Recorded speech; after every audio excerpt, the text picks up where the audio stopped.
Assalamualaikum warahmatullahi wabarakatuh. We are from Group 6. We present the reasons for Chinese engagement in Arab countries for major foreign policy. So, next slide, please.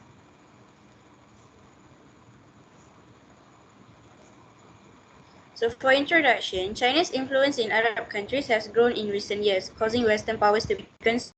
So, China has prioritized bilateral relations with these nations while simultaneously participating in the China-Arab States Cooperation Forum, which is CASCF. However, as compared to China's connections with Saudi Arabia or the United Arab Emirates, this involvement has minimal strategic relevance. Ever since the inception of the Belt and Road Initiative (BRI) in 2013, China has demonstrated increased interest in Arab countries as a gateway to European and African markets. So China has prioritized trade above political influence in the area.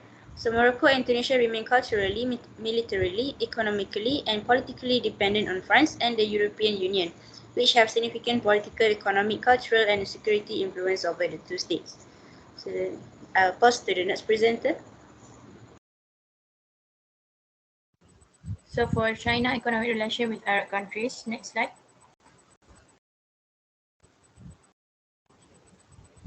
China, which has grown to be the second largest economy in the world, has strong ties to the Arab world in the areas of energy, commerce, and social security.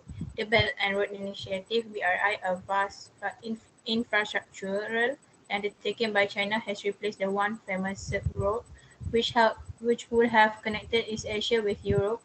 BRI is a global development strategy that aims to help developing nations' infrastructure in order to promote economic growth and increase their ability to trade with China and one another.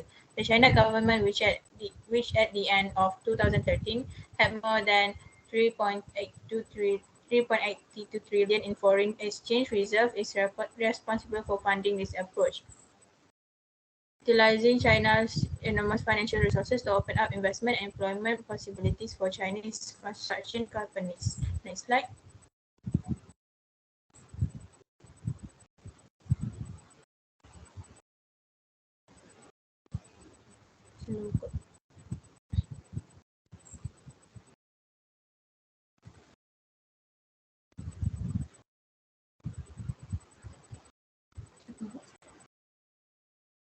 Before the BRI was established in 2013, China was an active investor in the Middle East, and Middle Eastern and North Africa MENA nations can maintain their investment relationship with China even if they are not officially affiliated with the BRI. China Development Bank and China Exim Bank, which supplied loans for the BRI project, or China also founded the Asian Infrastructure Investment Bank (AIIB) in 2016 as a global development organization to finance infrastructure projects in member states. Through this financial institution, China provides anti-sink financial incentives to nations receiving BRI infrastructure investments. It is apparent that China is making an effort to increase and broaden its economic sway over Arab nations by developing and maintaining a number of port facilities, providing financial assistance and other means. I'll pass to the next presenter. All right, to continue in the economic sector, next slide.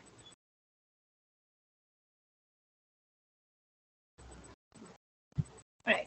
China has become a significant economic actor in Iraq 10 years after the US invasion there in 2003. For instance, in addition to American and European investment, robust China's investment in Iraq energy sector are increasing Beijing's footprint in the nation, giving Baghdad a crucial new partner. Chinese state oil corporation rushed in to take advantage of the region reaches with the sectarian unrest forced Western companies to forsake Sultan Iraq in favor of oil reserve in Iraqi Kurdistan. Chinese business are more risk tolerant and have made China the largest individual participant in Iraq energy sector thanks to governmental support. According to the New York Times, China currently purchases close to half of Iraq daily oil production of 1.5 million barrels. The oil field in Al-Hadad, Al-Faya, and Rumaila are currently largely owned by Chinese NOC. Beijing struck multi-billion-dollar commercial agreement, notably with the heavy industrial, government, tourist, and transportation sector, and erased almost 80% of Iraq's 8.5 billion debt to China in 2010 in order to improve ties with Baghdad. To secure a strategic economic alliance with Sudan, Algeria, and Egypt, China economic diplomacy concentrates on its economic cooperation with the CC nation. That's all from me. I pass to the next presenter.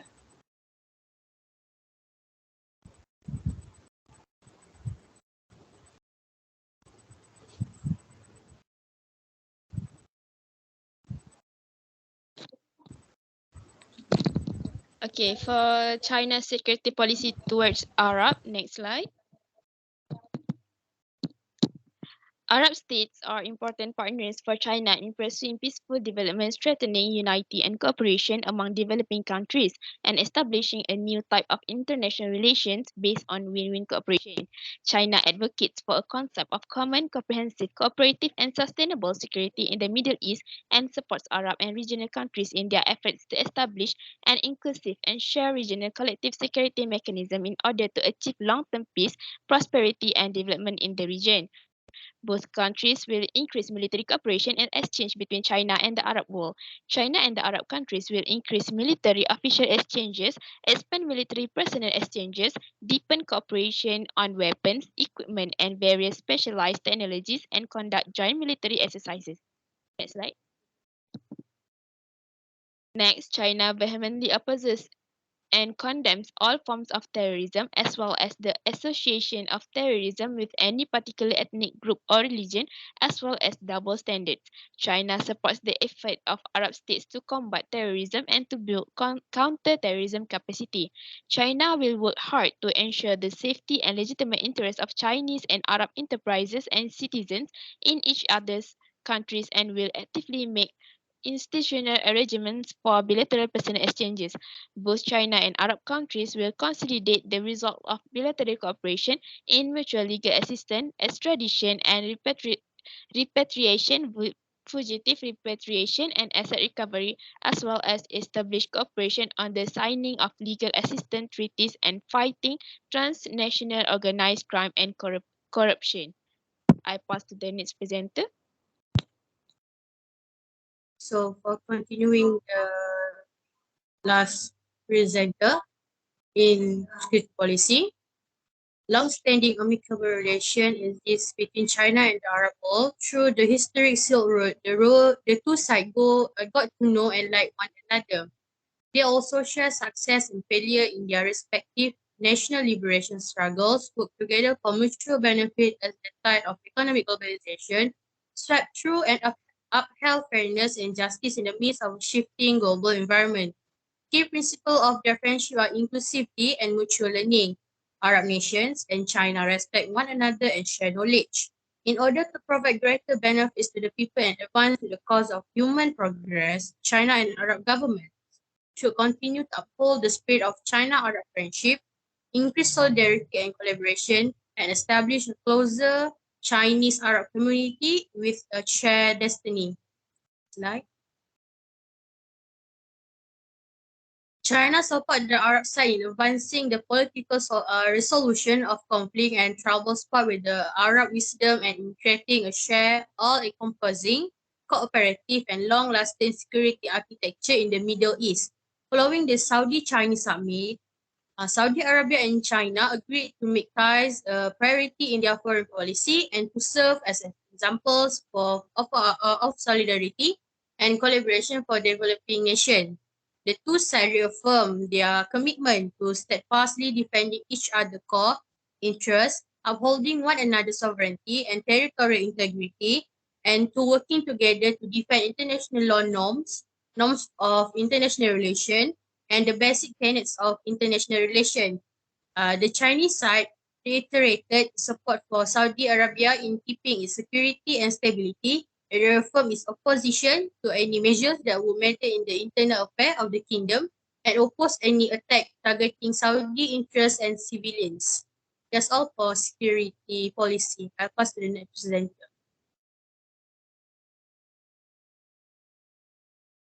So next is China, Arab countries in health diplomacy. Next slide. So China used health diplomacy as a strategy for its international involvement. Through this, China has been able to forge closer ties with the governments of the Middle East and contribute to the security of its position in the region. Health collaboration with Arab states places a greater emphasis on potential for the health industry and high technological cooperation. The main goals of health cooperation is to open the medical and pharmaceutical market, fostering engagement and cooperation in the China-Arab medical sector, and enabling Chinese companies to promote their pharmaceutical products in Arab countries. The Ningxia Autonomous Region has been acting as China's bridgehead for exploring potential in the Arab medical industry. Next. Beijing stated that the COVID-19 framework has pushed the People's Republic of China and Arab states closer together under the Community of Shared Future of Mankind. Chinese Foreign Minister Wang Yi requested to deploy expert teams, share expertise, and collaborate on vaccine research development during the 9th Ministerial Conference of the China-Arab States Cooperation Forum in July 2020. The introduction of the Health Silk Road (HSR) and Digital Silk Road (DSR) in 2015 as part of the Belt and Road Initiative (BRI) demonstrates how China's diplomacy has moved beyond infrastructure and construction to include the health industries. The catastrophic effects of the COVID-19 pandemic on economic growth and healthcare have made the industry a growing reform target for Middle Eastern nations aiming to restructure their economies. Next. Through practicing vaccine diplomacy, China took action to deliver medical aid and vaccines to underdeveloped nations at a crucial point in the COVID-19 pandemic. China grasped the chance to increase its influence in the Middle East, regions that are struggling with poor vaccination rates. A Chinese coronavirus vaccine was initially approved by Bahrain and the United Arab Emirates in December 2020. Sinovac has started a similar collaboration with Algeria and is currently working on polio and chickenpox vaccine development in Egypt. The Chinese Walvax Biotech Corporation also started marketing a vaccination for pediatric pneumonitis in Morocco. The UAE is preparing a partnership between Sinopharm and G42, a biotech business in Dubai, to develop vaccines. Next, presenter.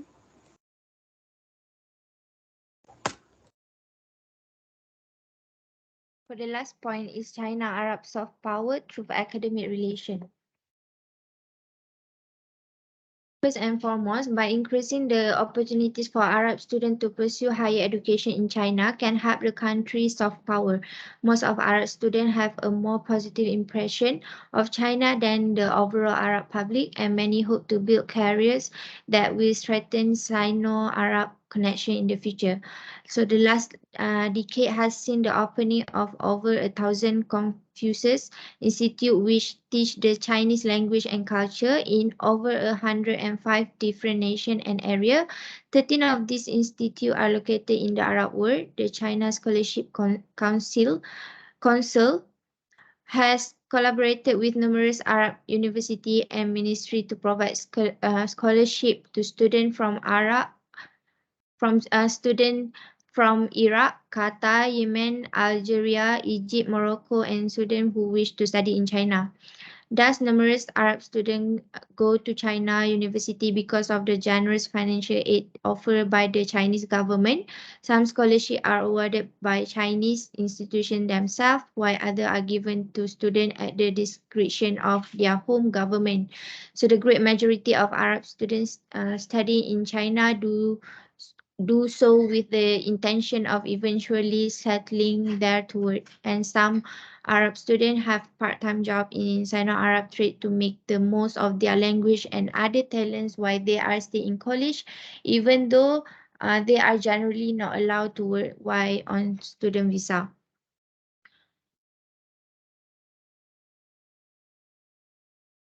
Other than that, some graduates have found work with Arab business in Guangzhou and Yiwu, two of China's most important commercial centers, while others have found work with Chinese business that are looking to increase their presence in the Arab world.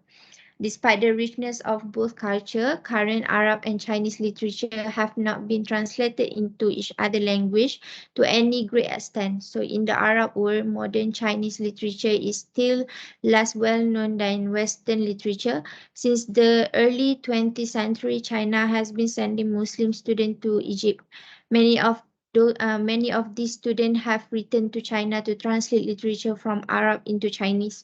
It is reasonable to assume that some of Arab students studying in China right now will go to do the same.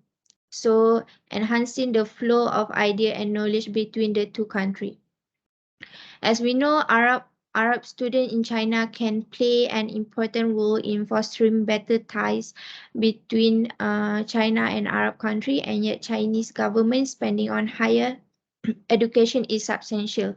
However, China will need to make an active effort to incorporate them into a soft power projection through various channel in order to fully realize their potential. Next.